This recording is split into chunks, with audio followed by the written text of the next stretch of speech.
For dinner tonight, we're making beef bouillon with a nice salad and my grandma's dinner rolls. In my pot, I have 6 slices of bacon cooking in 1 tablespoon of olive oil. I'm adding an onion, seasoning with salt and pepper. And I want to cook this until the bacon gets crisp and the onion is soft. I'm going to remove the onions and bacon for just a moment. And then the next step to making this is to, in small batches, go ahead and start searing off the beef cubes.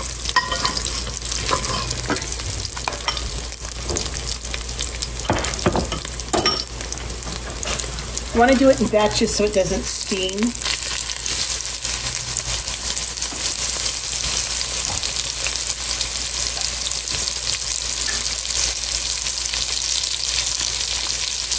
So I'm going to work on getting this seared off.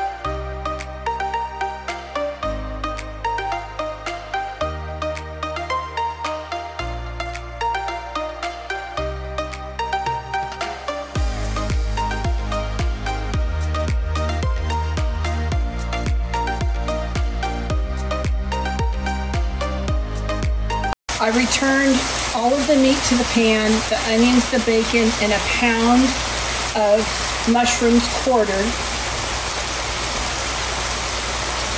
I'm going to deglaze the pan with some red wine.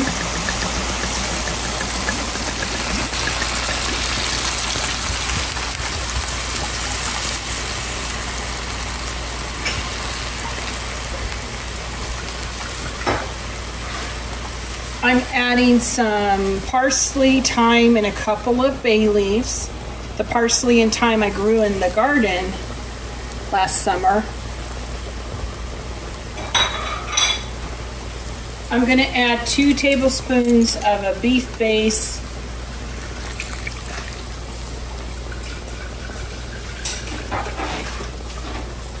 Four cups of beef stock. I'm going to scrape the bottom of the pan to kind of get all the goodness up, all those fond, I think they call it, fond.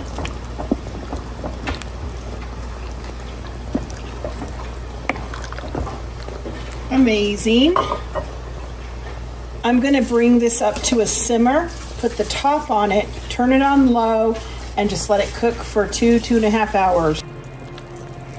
Oh my goodness. Smells so good. I have a little bit of cornstarch slurry, a little water, and a heaping tablespoon of cornstarch. I'm just going to thicken it just a little bit. We've had to smell this wonderful aroma all day. All right, we're going to get this served up. I have 1 cup of warm water and 1/4 cup of sugar. I'm going to add a tablespoon of dry yeast. Give it a little stir.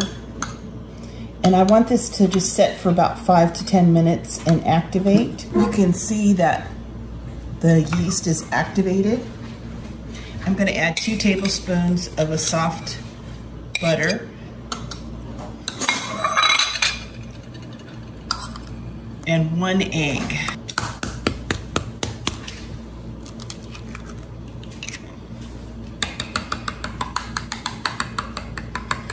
That's all of our wet ingredients. In my bowl, I have 3.5 cups flour and a teaspoon of salt. I'm going to add all of the wet ingredients. I moved the bowl over to my mixer. I have the hook attachment. I'm going to let this knead for 5 minutes. It's going to be a little bit of a sticky dough, but that's okay.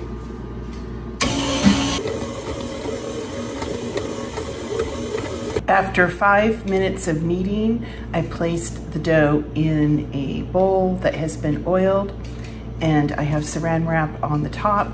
I'm going to let this rest and let the dough double in size. Our dough has doubled in size. I'm going to turn it out onto the counter.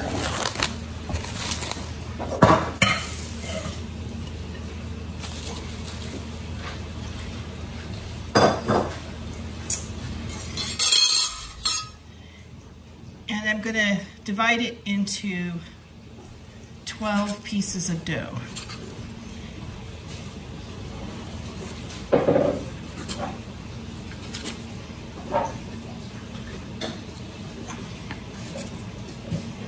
Oops.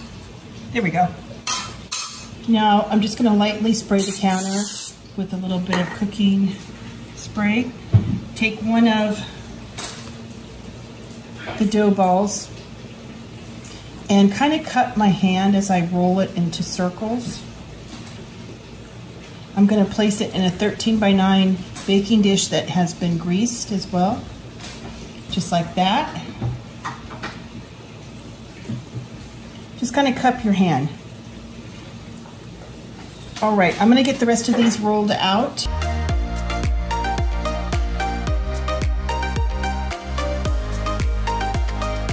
That's what it looks like. I'm going to get this covered in saran wrap and then just let them rise a little bit. I'm preheating the oven to 350. The rolls have risen. I'm putting them into a 350-degree oven for 20 to 25 minutes. Just took the rolls out of the oven and I have some melted garlic butter. I'm just going to liberally brush it on the top. And these dinner rolls are so good, you guys. My grandma taught me how to make them when I was little. I've been making them for years and years and years, and they always come out perfect every time.